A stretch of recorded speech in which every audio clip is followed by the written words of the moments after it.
Boom.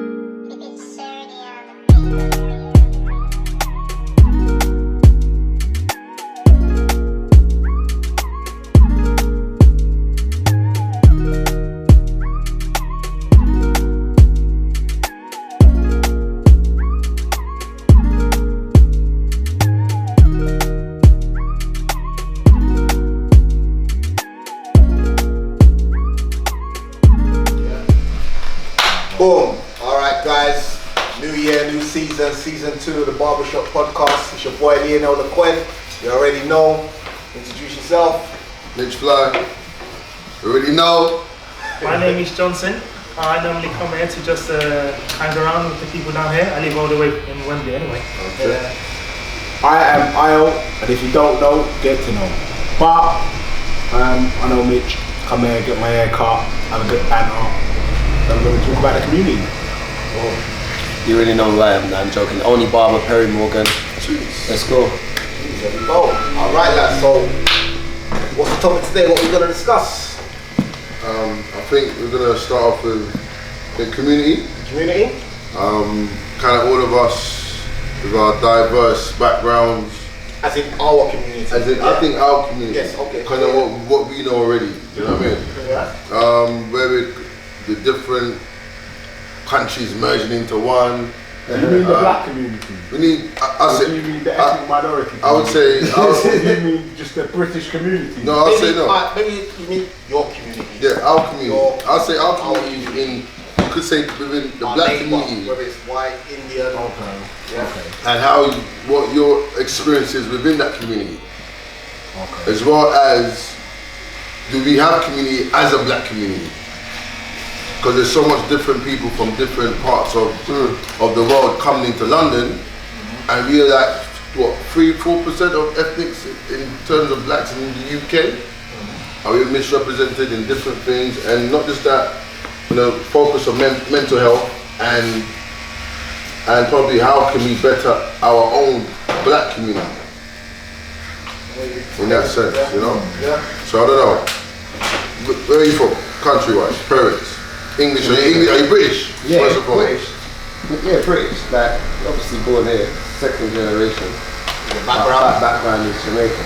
And Chinese as well. Okay. You know what I mean? But then, yeah, it's a mixture of Chinese and German. It's mad. But they were originally. So you're mixed race, basically. You know what I mean? But I relate as a black man, so you see what I'm saying? And in our community, you know what I mean? Is it a shame if you see a white guy talking black because he's rolled with us his whole life? You know what I'm saying? So when you look at our communities and how things are from back then to now, you see what I'm saying? That's where I'm looking at it from my angle, you know what I mean? Because even though you had these different ethnics, you know, cultures going on, it was solely Jamaican, isn't it? You know what I mean? But even when you couldn't get away from it, even as African guys growing up as well. You know what I mean? African guys growing up as well. Well, Remember the community mine was West Indian, isn't it? yeah. So my background is like. You see what I'm going? It's like it's mad, so it's like we kind of.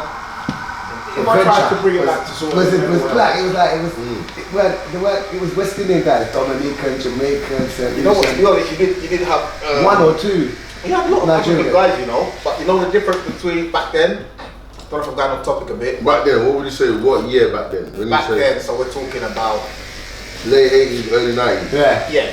late Okay. 80s. Yeah, so we're talking about there was African or Nigerian guys, but back then it wasn't cool to be African. Nigeria, yeah, what's it back then? Yeah, do you remember that? Speak like they're from the Caribbean. You understand what I'm trying to say? So you wouldn't know. You understand what I mean?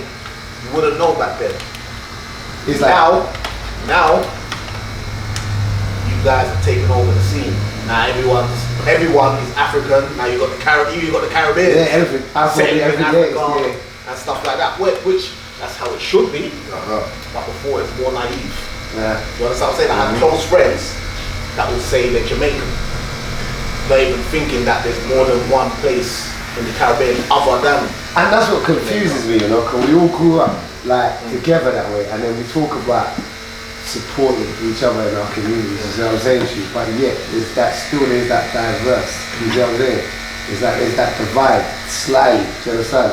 Because if you look at it now, I remember, like I said, touching on what you said, when we was growing up, African man weren't that, do you understand? But Jamaican man was. And we used to get the stick for it, because we was like, yeah, you Jamaican man, this and jammers, and we was like, yeah, because we're fighting the other elements. Do you understand? And now you get to the point where we're at this day and age now, and I'm happy to see it, because you've got African guys, the music, everything's on the come up or whatever. But then when you watch certain things, someone, I remember I was with someone, he goes, oh, is he Jamaican? I go, no, he's African. How can you tell? You see what I'm saying to you? Because man's grown up in our community and we've all got the same lingo, but that lingo is Jamaican. But it's sometimes you see what I'm saying to you? You see what I'm saying? It's hard to Yeah, tell. well, I think back when we were younger anyway, a lot of the things you said I think are true. Like I think there was a bit of, I think, for African people, or people like sort of like maybe in their early teens, I'm talking about going back to say now the like early 90s, late 80s, early 90s, where African people may have felt that they were kind of more less ashamed to be African, because I think the Jamaicans, and not even just the Jamaicans, the Caribbean generally, they were here maybe like 1 or 2 generations before us, so they kind of already like sort of like the Africans were still basically a bit more of the foreigners and all that, you get me, like sort of coming through. But I think now, fast forward 20, 25, 30 years, like you said, like Nigerians, Ghanaians, they're running a lot of like different things in entertainment, media, business, even looking at fraud. And I think even like fraud, even like crime, you get me, like, and I think as a whole, now it's almost like the tables have turned. Yeah, like, you see a lot of people, I think that when I was younger, that were sort of my age, they're even now wondering about sort of like their own heritage, innit, and where they come from. They're looking at people differently, innit? They're like, sorry guys, we can't say. Yeah, it's like you can speak 2 languages, or you can do it, and if you're like, you know what, I don't even know where I'm coming from Africa. You know what I mean? And I have those conversations more now. Yeah, because you know what, when you was growing up as well, I didn't know that my brother, I thought everyone was Nigerian, innit? Then my brother's from Congolese, this one from Sierra Leone, this one from, and you think, rah, do you know what I mean? And it was that, but there was a stigma growing up, and we think, I always remember it at school, man, I remember it. But now, like I'm saying, it's like, man's got the ball and they're running with it now, and it's like, but at the same time as well, remember, it's like we all grew up in that community, because like, remember, if you look at, hello, sweet, look at the later round. Nah, if you look at it now, remember Dalston, just for an example, there was nothing but yardies on the high road. Do you understand? Nothing but yardies on the high road that used to be in Dalston. Now, do you know what I mean? Tables have turned, business have changed. I mean, there's more Nigerian food shops. You know what? Touching on what you said, it's so crazy, because back in the day, you say to a Caribbean person, you're African. Yeah. Not African. Do you understand what I'm trying to say? And if you say that to an African, they would say, now I'm not Caribbean Jamaican. man knows his descendant, and they're trying to find out exactly where they're from. You understand? It's crazy. I think it's just hearing both kind of from a perspective of West Indian and Jamaican, right? Just listening on both sides. For me, growing up, coming from Africa to here in the early 90s. Is that when you came over, yeah? Yeah, fresh. Yeah. So you didn't understand that. See what we're talking about now. You wouldn't get that. The 80s, 90s, probably not. Nah, so my story here, a little bit, my story like, just you started had from. Idris Elba living in Cedar Court. I didn't know that, but you knew his mum. You wouldn't know the man coming out and the thing, but he lived in Honey Street. Right there. So back then, so like I'm saying, but you knew everybody else. Was it because they were West Indian and they had a different, I don't know. But like I said, the community was, do you understand what I'm saying to you? Yeah, I mean, certain men that you know, they weren't out, you understand, like that. And it made, I always, like I said, my African bridges mum to them, blessed. They were strict. I used to think we were strict, but you guys were strict as well. Because when you think about, even touching on that, we're talking about sort of like, you know, how Nigerians may have felt back in the day, or sort of Jamaicans, but you know, like, even if you look at even the bigger picture, how other people and other communities see us. So like, if you look at how the other communities see us, from what my impression is anyway, it's only recently that they've even started to differentiate against us. Like before, like they just see like 10 black boys, they're all Jamaican, like as far as I'm concerned, that sort of thing. Where And even sort of when you look at to sort of like you just saying like maybe how parents are, where when I was growing up, I found that like African parents generally, well, not even that Jamaican parents weren't strict, because they were strict, but I think the emphasis, on basically things like education, for example, African parents were more on it. 100%. Than say maybe West Indians generally. Yes, you're right though. Everyone's right. You are 100%. But they're more telling you what path you're gonna take. You know what I'm a doctor, that's it, or lawyer, that's it. Can I interject? I'm not actually reasoning with saying that if you come from a particular race, I mean ethnic background, saying that you're from Africa or Caribbean. I have a lot of Caribbean friends, and they grew up whereby education is a path for them to be effective. For real, So it's not compulsory. So now, sorry to cut you, but was you born in the UK? I was born in this country. Yeah. You was born in the UK? Yes. Okay, So so he's now... gonna stay. He's gonna stay,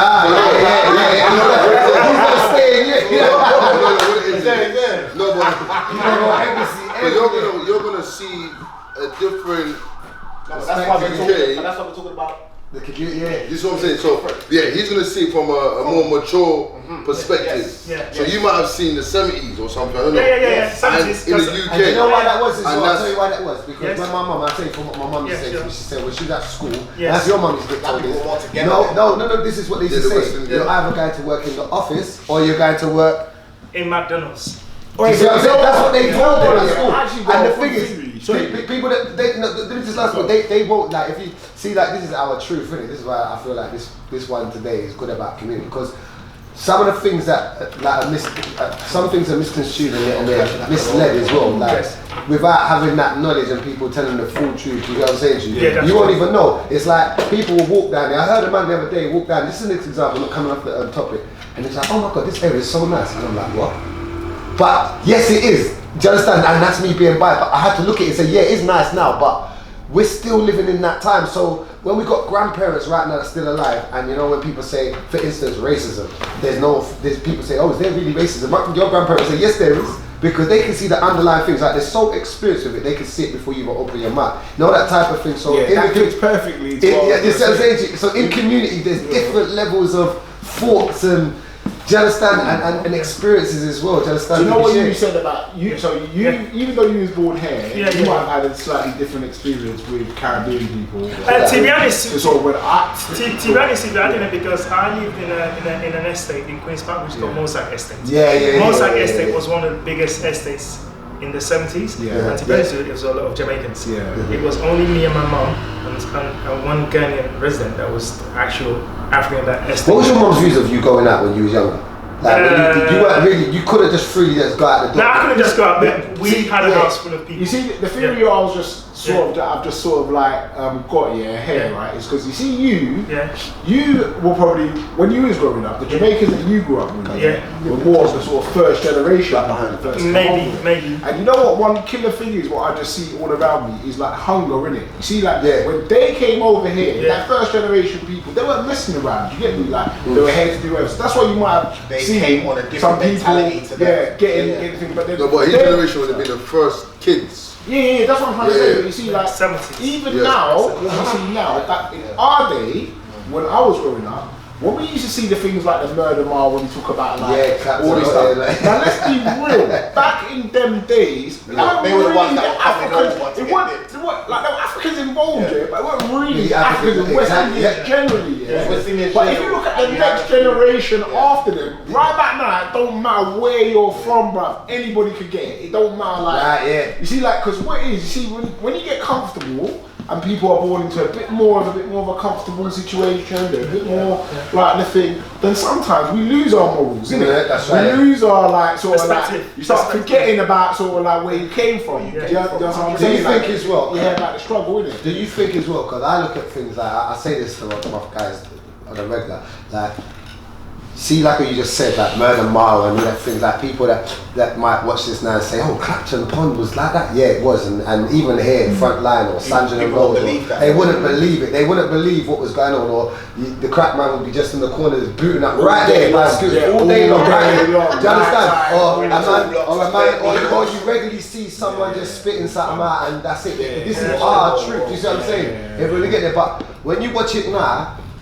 And I said this, and I hope I don't offend no one, because I can accept the fact that we as Jamaicans, we used to take the blame for a lot of stuff because it was us. The yard man come over fresh, but don't you think nowadays though, there's a lot of African youths that when you look at it, the crimes that are going on right now. Because I was sitting down with someone, they said, if you watch The Last Name, it's not West Indian. I know exactly what you're saying. Yeah, it's changed round. So now I'm saying that a lot of it's collective now. So before it was Jamaicans, but now it's like that. If you look at it, and it's the truth. Like you watch these social media things, it's like Adatunde, whatever, and I'm thinking, wow. Maybe just one person of it is a West Indian youth, but the rest of it is that. Do you understand? So it's kind of changed round. The youngest now. I like the Jamaicans back then. Yeah, you see, I think the biggest change actually is, social media and the internet. Yeah. Because when we were growing up, it's like your parents had more control over you. Yeah. Because so when you go home, you ain't got a phone, you got told how long you're gonna be on the TV and all that. Ain't no internet, you get me 8 o'clock, go bed, don't chat shit, get beat. Whereas nowadays, man's got internet, man's first of all being distracted all the way throughout the school day. Whatever's going on outside. It's a popularity contest, everybody knows, you get me, you can get the most dough, you can get the most girls, you can get the most whatever, do you know what I mean? And that carries on. Before that would stop at 3:30. Even if you go home and your parents got influence over you. Where now people go into their bedrooms and then they carry on this thing, and you can have the most sort of really good parents that got really good morals. Yes. But they do not have the relationship with the children. So they don't even know what the children are up to. You hit the you could have dinner on a Sunday with your child. Yeah, it's 15, 16. Everything seems fine. Nothing's really going on in school. But really and truly, man's got a nap 10 under his bed. We hear these stories, you know what I'm saying? Do you know what I mean? And we essentially, I think it's all about these relationships. These relationships are starting to break down. That's what I'm saying. So I think society today, because that's got more of an advantage, because whereas before mums didn't know that. It's like they're talking about that. This is like we say, man will go on the internet and do that, because we never had that when we was younger. So understand? Our internet was the strip right here. Man get a new whip, man get a new chain, man get a new clothes. You pull up at the barbershop. Right, did you see my man today? And Nick spreads out quick time. Oh, son, I heard you was there. Do you see what I'm saying to you? Listen, So, bro, comes in with that mask. Hold on. What's the female's perspective? Yeah, what's the female's perspective? I work in a college and I totally agree with what you said in regards to there is no control over these young people at all. It's so scary. I would say it's so scary. I feel like these young kids, they got no fear of nothing. They got no fear. They got no morals. And it's hard because you try to involve the parents, and obviously they just Or a lot of them do. It's hard as well because a lot of the parents do know what their child's getting up to and won't say anything, and a lot of them don't actually know. Wow, my child's like this. So there's no control. There's no control. See, being someone who works in the internet industry, I've got young kids as it is now, but they're not really on the internet. They're not that old yet. But you see, anyone in my household that's under the age of 18, maybe even 21 if they're a stupid 18, because at 18 you can still be a bit stupid, I'm having access to all your social media accounts, or everything.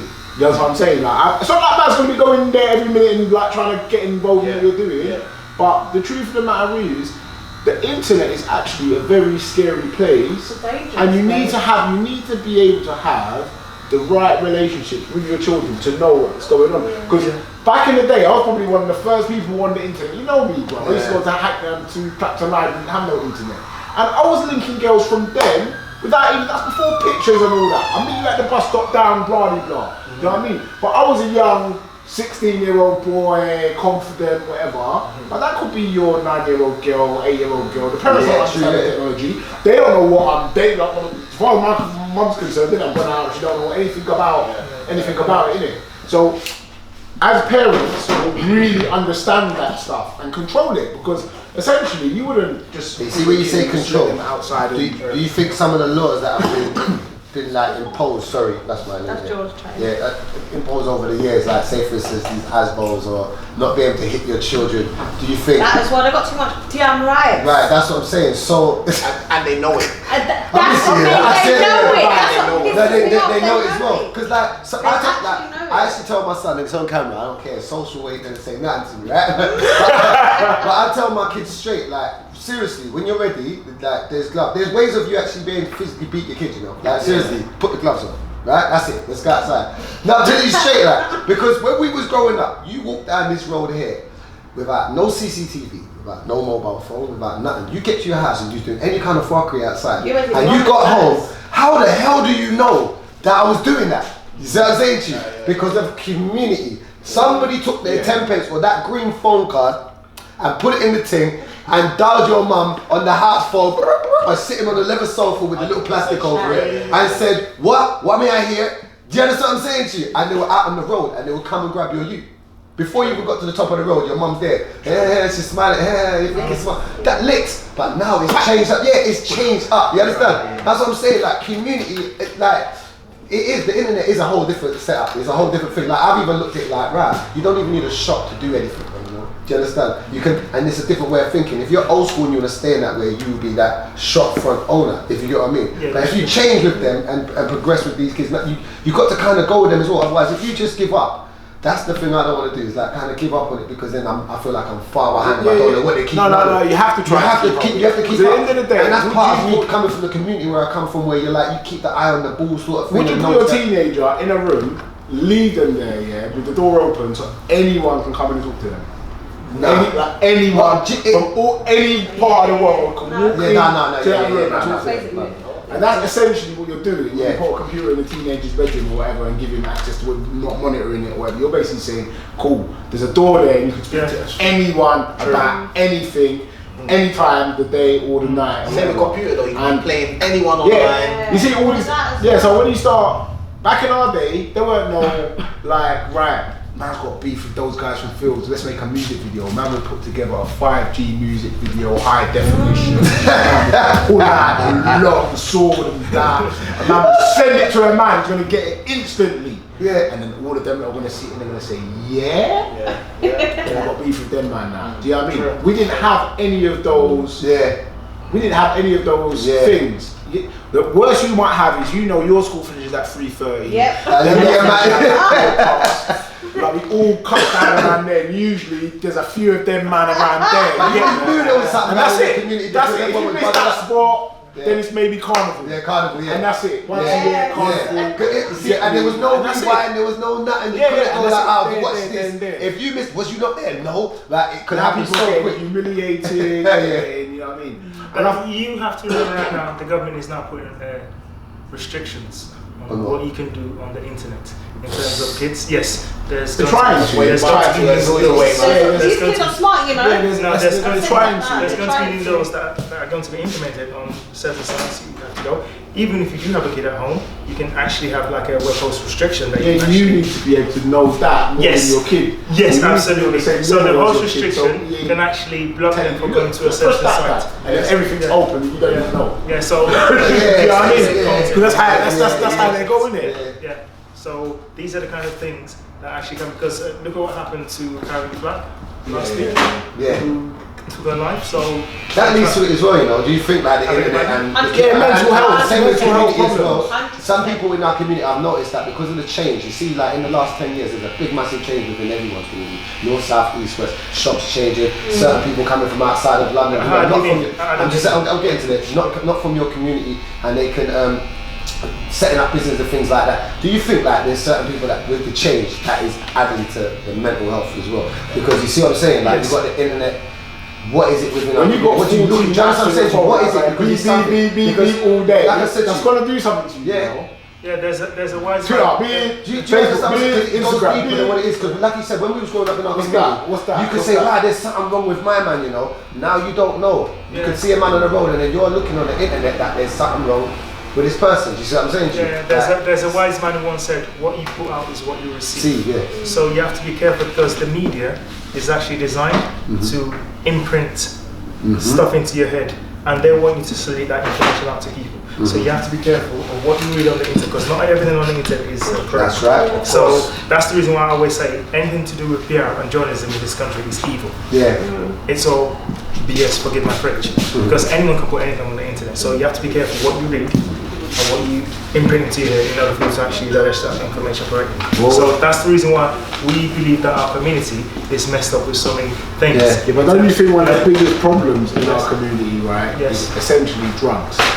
Like, I think... Not only drugs. Yeah, but I think, right, the drug policy of the country generally is poor. Yeah, it's not just poor, I think it's disgraceful. I think it basically drags all these young people into all this madness. Because there's so much money. Yeah, exactly. How you think There's so much money it? involved in it. But here's my view, like I said to you earlier on, in the community, right? You be here back in the day, a man used to sell their drugs and be on the corner, and they would get certain man off the road because it's making the community whatever, do you understand? And you got the crackers out there, whatever. But man, I'm in Shoreditch, you got Jonathan and Ross climbing a tree, mate. Like, you know what I mean? Sniffing coke at the top. And the police is like, just calm down. And you know, like, it kind of winds me up. I think if you come from an environment where I come from and you've seen what I've seen, and see someone get away with something like that, I go home still vexed, you know? Do you understand? Without getting punched up. You can't even have a sniff about getting punched up, but these guys will do certain things within the community. So you see, like, and then somebody might make a chant or say something and say, "What do you mean? Oh, you got a chip?" You know, you get them evicted because they don't know that you're coming from this place here, and you've seen all the changes, the rules. It's like, do you understand what I'm saying? But when I mean the drugs, yeah, I hear all of that. But when I mean the drugs, yeah, I just mean generally the drug policy, because I grew up in Hackney, yeah. I've never really been involved in selling drugs or whatever, but I've never really. I've never been involved in selling drugs, but what I'm trying to say is I've seen people around me, people in my vicinity where I live, and I can see how a lot of it operates. You get me? Absolutely. And we do see older black guys putting it on younger other black guys to go out there. Because they want to make that easy money. Yeah, and there's a lot of money. And to me personally, I just think, if it was up to me, I would make all drugs legal. I think that would... If you make it legal, then it might stop, innit? I think that would solve a lot of problems in our community. When you say drugs, are we talking about class A? All drugs. If you want to take crack, it's up to you.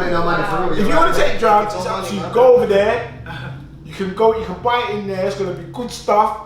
Stay there, do everything in there, and then basically there's a doctor there if you want to see him, if you want to try and get off this stuff, if you want to, and that's it. Don't come and break in my house to come get money for it. But you know there's side effects to using all these drugs. You have to be careful what you're saying right now, because we have class A drugs, we have class B and class C. All of them. If you want to take you let someone sniff coke. If they want to sniff coke, if that's what you want to do, me personally, I don't take coke. Yeah. If it was legal tomorrow, this is what I still want to take coke. At the end of the day, people do not take drugs because they're legal or illegal. People take drugs because they want to take them. Yeah. And it makes no difference if you make this. I understand what you're saying. Wait, go, Shad. Do you have kids? I've got 3 kids. What's your oldest? My oldest is 5, 3, and 1. Okay. Can you imagine what drugs are going to be floating around when they're 20? Your oldest gets to that 18 and then drugs are legal and all that.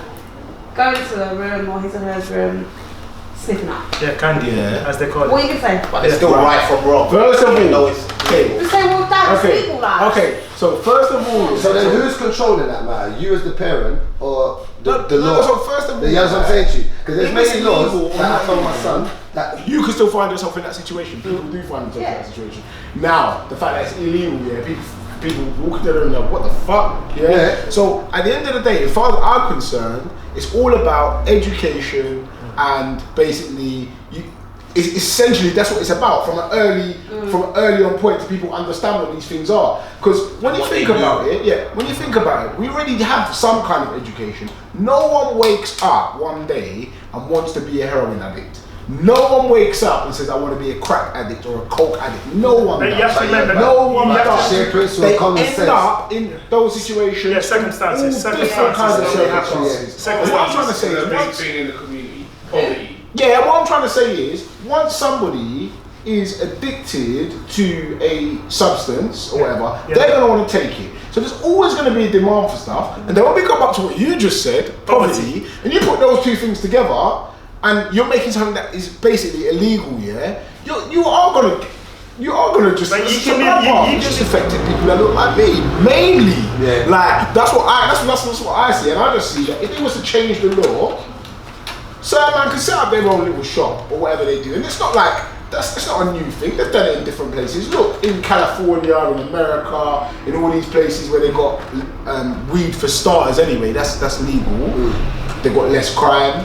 They've got employment from it. You know what I'm saying? I just think we are hypocrites because our government, Theresa May's husband. What about Theresa May's husband? Yeah, listen, go ahead. He makes legal cannabis that gets exported from here that goes to what is it? For Madison. To Canada. Yeah. So you can go to Canada. You can talk about drugs, cannabis products legally there that are made here, but we can't have them here. That's just an example of how I think everything's just all messed up.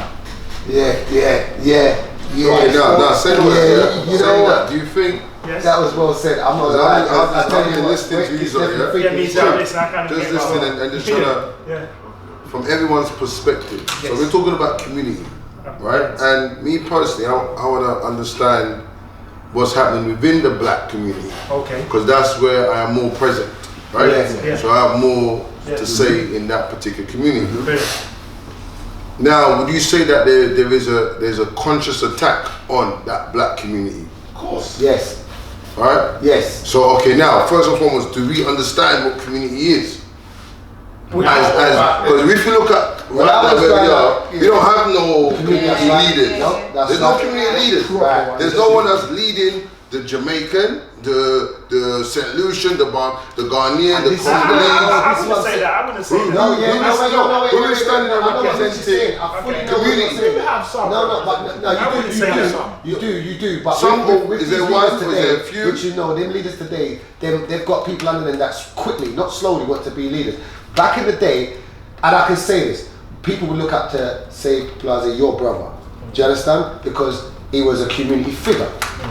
Our other cousin, do you understand? We had many people that would walk around or their presence was known, do you understand what I'm saying to you? And you would not, and if something went down, a man would say, oi, it was never encouraging something bad, that's what I'm saying. So the leaders of today are encouraging some fuckery, that's all I'm going to say. Excuse me? No, I'm talking about in our communities, yeah? Do you understand?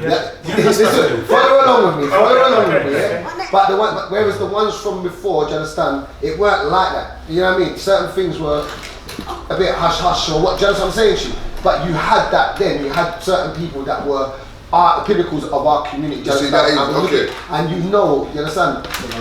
So now, okay, I hear that.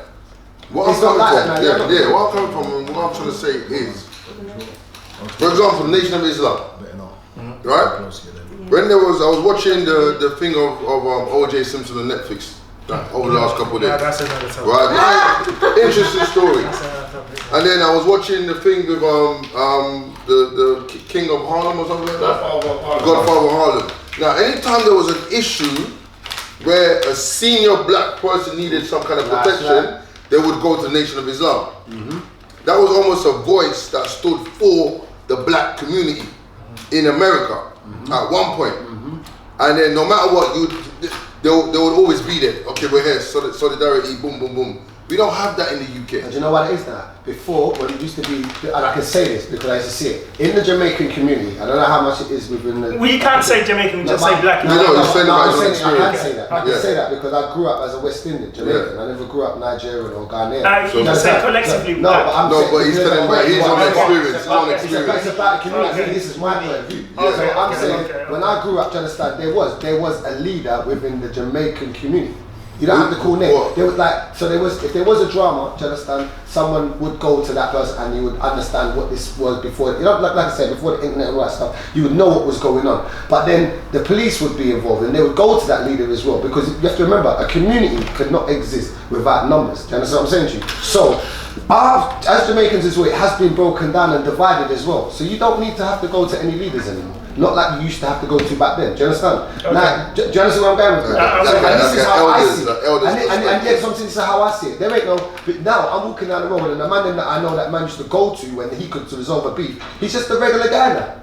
Do you see what I'm saying to you? So it's like now, do you understand who is that guy? Who's governing the whole? Yeah, do you understand? Everyone's looking at who's governing it instead of trying to govern. Yeah, that's what I'm saying. The Turkish have their one, Jewish have their one. We need leaders.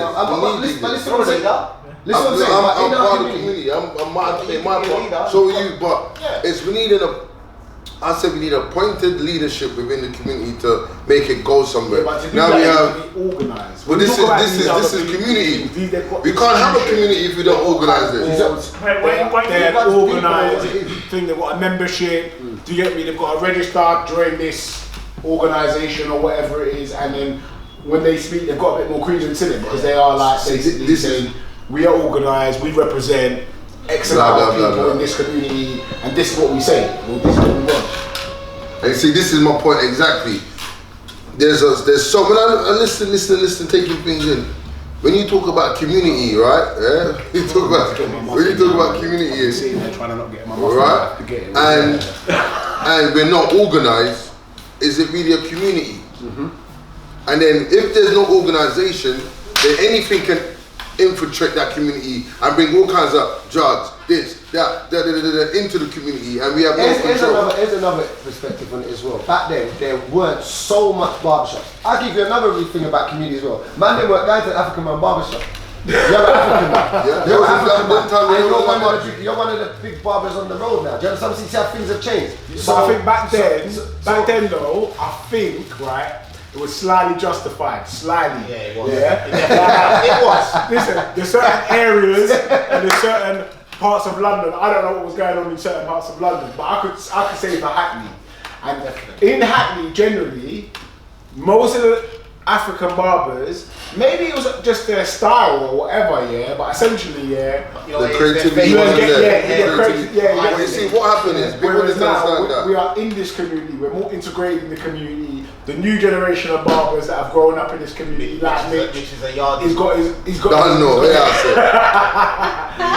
creativity, and he's one of the best barbers. I haven't had a trim for Mitch for maybe about a year because it's just long. You get me? That I have to book it in, or if I come here, I have to start waiting for about 2 hours. That's a bit long. But don't worry, Mitch, we'll make it happen somehow. Well, just go on and book this. But you see what I'm saying though? But do you see what I'm saying though? That's how within the community the African boys would come to the West Indian barbershop. So everyone's learning West Indian lingo. Do you see what I'm saying to you? We weren't coming there and bowing, you could listen to none of that shit. We weren't doing that. You understand? I wasn't coming into your thing and learning. You understand what I'm saying to you? You weren't going in there and that was artistic. No, shut up, man. It's not. That's fucking racist. But you get where I'm coming from, though. If it was the other way around, we would have grown up with a bit more respect as well, in a certain way, and more of an understanding of your culture. Do you see what I'm saying to you? But having it being suppressed from back then, if you look at it, you've got to kind of flip things around, like, do you know what I mean? It was back then as well. I think there was more. It's not that man was against it, but there was more culture. Yeah. That's what I'm saying. Just culture. Yes. Especially as a Caribbean man, you was told your you knew your mum was on the Jamaican, Dominica, whatever. You had more culture, and now it's just dying out and dying out and dying out. And everyone just literally their culture is just British. Yeah. I think there was more of a struggle back then as well, where Africans and black people You mean Africans and black people? It doesn't go in the same sentence. It wasn't like I think it's your fault, though. as much. So our grandparents and that, we really stuck together. You know what I mean? And then it came down to us.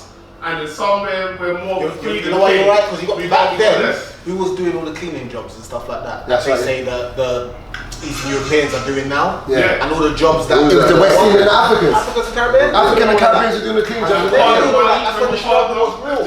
Now, did you hear about that? This is why when people say they're taking our jobs and whatever. I've watched it. My grandma. Sorry, it's not having their jobs. They're taking our jobs. Technically. Oh yeah, they're gonna start taxing partner. Taxing partner.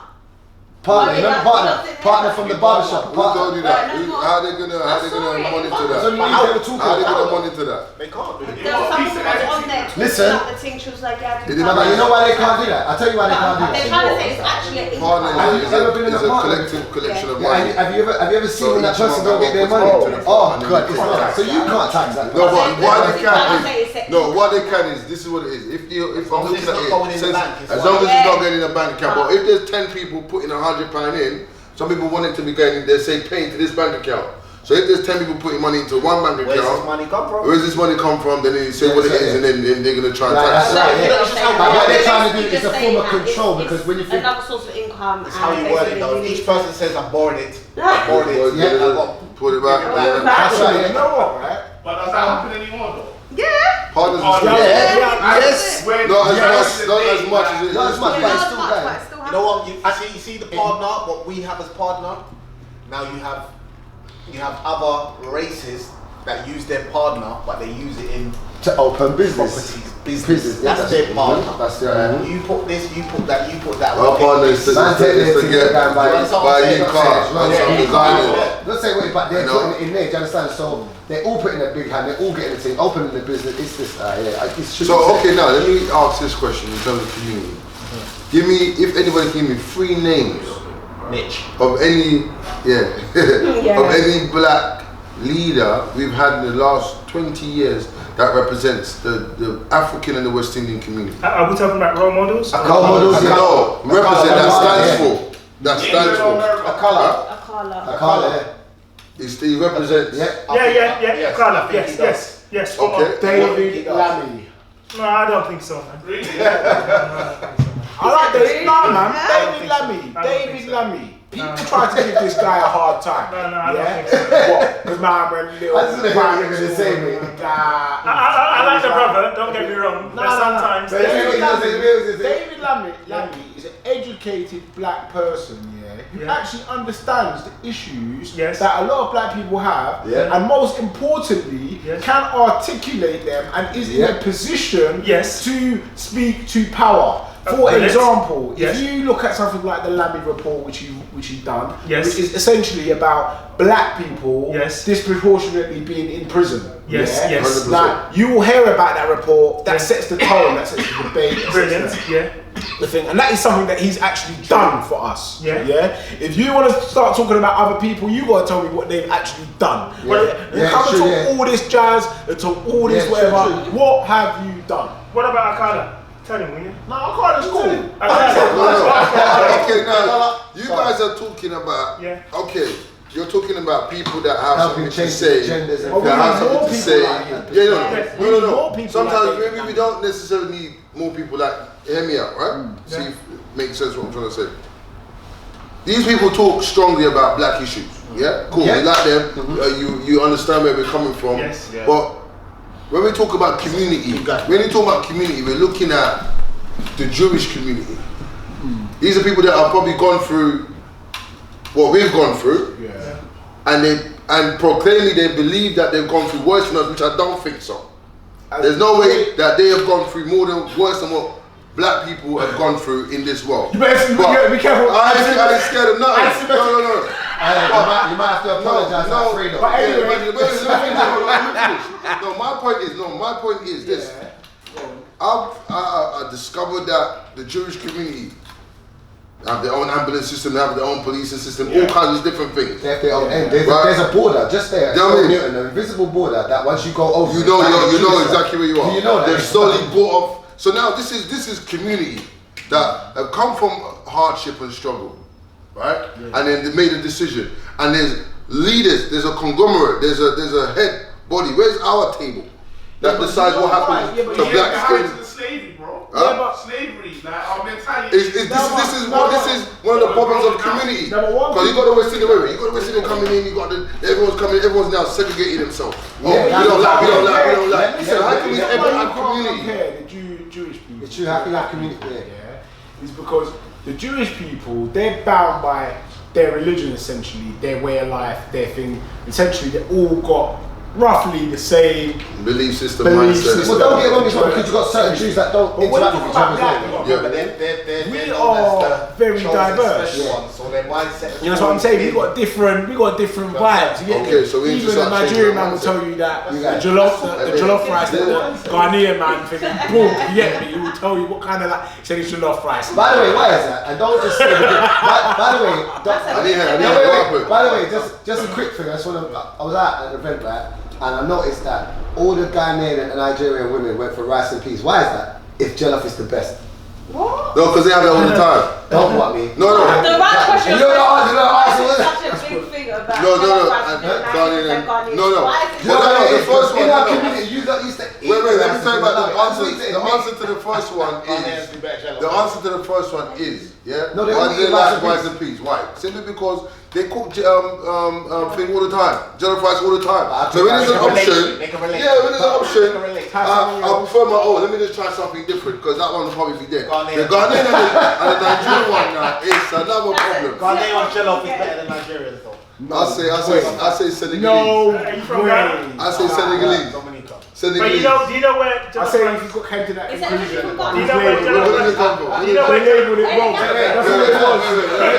They labelled it wrong. You had the wrong label. That's why you thought it was a Ghanaian. We actually have to have a debate about food, you know. Do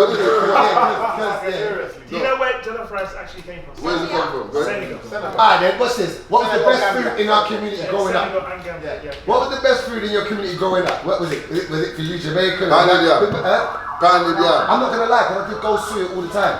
I did Jollof go rice. through it and get the When you jollof say rice. growing up, I don't know what age you're talking about. Nah, best food was chicken and chips. That's standard. Nah, mine went chicken and chips. Nah, you don't put chicken and chips. I had that Eddie Murphy grandma that would take you home and get 2 potato peel it, put it in the Now fire. and again, and not like hands in kebab shops or and fried the fish in the same everywhere way. corner and there's some horse meat they're giving horse meat they're giving you. Yoruba as well. Yeah. Okay, I've done a study before. I don't know if you probably know or something. Okay. That 74% of Jamaican descendants are from the Igbo tribe.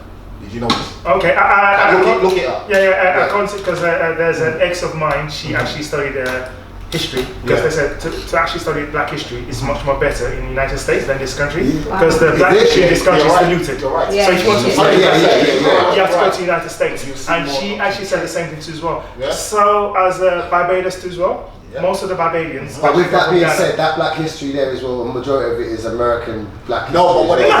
If you want to study In history, America, a lot of it yes. is noted. It's noted. Ships went But to the where? history they're teaching here, the curriculum is actually being he's right. mixed up. So they're not teaching you the proper Black history in this No, country. you know I'll tell that. you, Yeah. this is. But I just wanted to make sure, when we said America, that even the Americans don't So even how- say okay, that. that- 74% of Jamaicans are from the Igbo. Yes. But we the Edo tribe. But that, sorry, That's I why know you- changing the subject a bit, but I don't know if you've seen yourself. So where you from? You know, sometimes I've seen a Nigerian. So you're from Think he's Jamaica. Nigerian. He speaks. Dominica. And then he's You never Jamaican. know. You might be. And I've seen a Jamaican. Yeah, I'm yeah, Jamaican. And then he speaks. Yeah. And I'm like, Well, I actually did a DNA test. Yeah. Okay. Wow. To see, You knew her? yeah. So I've done like Quick just like so I want to find out what's going on in it. Bit more. So like I've done a DNA test. I've done like an ancestry DNA test. You can actually Oh, that's redo it. such fun. You see, no, it's cheap. Like 70 pounds, There's 80 Portuguese in there. You get you actually get the DNA as a file as well, which comes out. That's another story. Yeah. But essentially, if I remember correctly, I haven't looked it up recently because they do adjust it as the science kind of changes from time to time. But basically, I was actually the majority of my DNA came from Benin and Togo, which is next to Nigeria, which is which obviously back in the day that would have been like one country, innit? And like my girlfriend, mixed race. You mean your missus? Yeah. So her mum's white, but her dad's Jamaican, innit? Yeah. She was like 40% Nigerian. Yeah. In my family too as well. That's because of what you said there. In my family too as And because well. the We have dialect, French in our family. But she now wants to know where she's and I'm from. actually, both of my parents are from Nigeria. No, We have French in our family as well. Yeah. I've actually put my family tree together and everything, like, I properly, like, sort of, because my mum died in September, innit? So that sort of set off this sort of, like... That's sick, though. I think family tree is so good. Yeah. So maybe if you do your DNA, you might be one of us. I'll tell you that, I don't even know, like, my great-grandmother's Indian, man, this is my mum's side, I got this Scottish there. Okay, where you from? Dominica. She looks Igbo. Both of your parents. A lot of some Igbo. So both of your different parents. ships. Some Gambian. What about your dad? Some Gambian and some Senegal. Same mix as me. So you from Jamaica on both sides? I'm Dominican, but my mom's Dominican. Typical Igbo name for a girl. Apparently my typical name is Chichi. Chichi. Alright, okay, so we're talking about community. I think this topic, we just kind of touched the surface, and I think we should go explore more. We're going to have to wrap it up a bit, because the camera's got to go. But we have to explore more on this, and pick out different segments of this part: food, leadership, different little things, drugs, poverty, and elaborate mental health. Elaborate more on this, the community issue, because it's a lot is what we're going through, and I think when I say in my head, like, even if you're talking about gangs and you're talking about ends and areas, even if I even spoke, if all the big boys from different ends, let's sit on the table and say, yo, how can we organize this thing and do it properly and control things? Not to cut you, but it kind of, not as perfect, but it kind of used to be like that. Like there used to be a couple figureheads in Hackney. Or every area and then talk to him. Yeah, that's right. Alright, cool. You see what I'm saying? You understand what I'm saying? That's how it was. And a man doesn't. You can't do that. Like, everyone is just now we're talking. We don't care who you are. Bro, your history. You can't. I don't even care. You're across the road. You're my cousin, but we still got beef. Yeah, that's right. We have to This guy has people like gangs. That's because man's in the old little, you can be in a 3-man gang, a 4-man gang. But guys, look, we're gonna have to wrap it up. Okay, but this was I enjoyed this one. I enjoyed them all. But this one was. What's the ice on your game? Enjoyed the last 6. Told you on camera. I just want to make a point. We're called the Barbershop Podcast. Now you're barber, right, Mitch? That's correct. So why is your fade disgraceful? That's